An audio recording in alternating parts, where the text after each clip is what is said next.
Assembly భవనాన్ని గొప్పగా కట్టిన ప్రభుత్వం ప్రజా సమస్యలను చర్చించే విషయంలో మాత్రం చిత్తశుద్ధితో లేదని విమర్శించారు వైసీపీ ఎమ్మెల్యేలు. అసెంబ్లీ సమావేశాలను మరో 10 రోజులు పొడిగించాలని విజ్ఞప్తి చేసినా పట్టించుకోలేదని మండిపడ్డారు. బిల్డింగ్లు అన్ని హంగులు సౌకర్యాలు అన్నీ ఉన్నాయి, శాసనసభ్యులకు కానీ ఇతరులకు అందరికి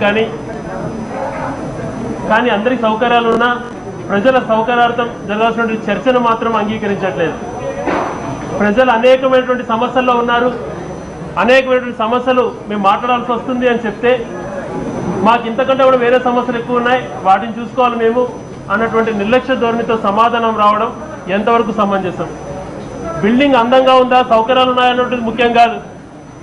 ప్రజా సమస్యలను ఏ రకంగా స్పందిస్తున్నారు, ప్రజా సమస్యలపైన ఏ రకంగా మాట్లాడడానికి ఒప్పుకున్నారు అన్నటువంటిది ముందుండాలి. కానీ సౌకర్యాల గురించి మాట్లాడుకోవడం అది పెద్ద గొప్ప విషయం కాదు. ఈ 25 సంవత్సరాల్లో మొట్టమొదటిసారి 13 రోజులు బడ్జెట్ సెషన్ పెట్టడం అనేది చాలా విచిత్రంగా ఉంది. మరి అన్నీ కూడా మనం చర్చించుకోవచ్చు, ముస్తోగా సమయం ఇస్తామంటున్నారు. మరి బీఎస్సీలో మాట్లాడేది మళ్ళీ అక్కడ హౌస్లోకి వచ్చేటప్పుడు జరగదు.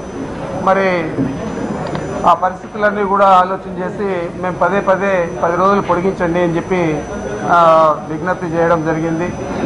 మరి దాన్ని పెడచెవును పెడుతూ ఇంతకంటే మాకు ప్రజా సమస్యల మీద చర్చించేదానికంటే ఇంకా ఇంపార్టెంట్ పనులు ఉన్నాయి కాబట్టి మేము ఎక్స్టెండ్ చేయలేమని చెప్పి యనమల రామకృష్ణ గారు చెప్పడం జరిగింది. మరి ఆయన శాసనసభ వ్యవహారాల మంత్రి కాబట్టి మరి ప్రభుత్వం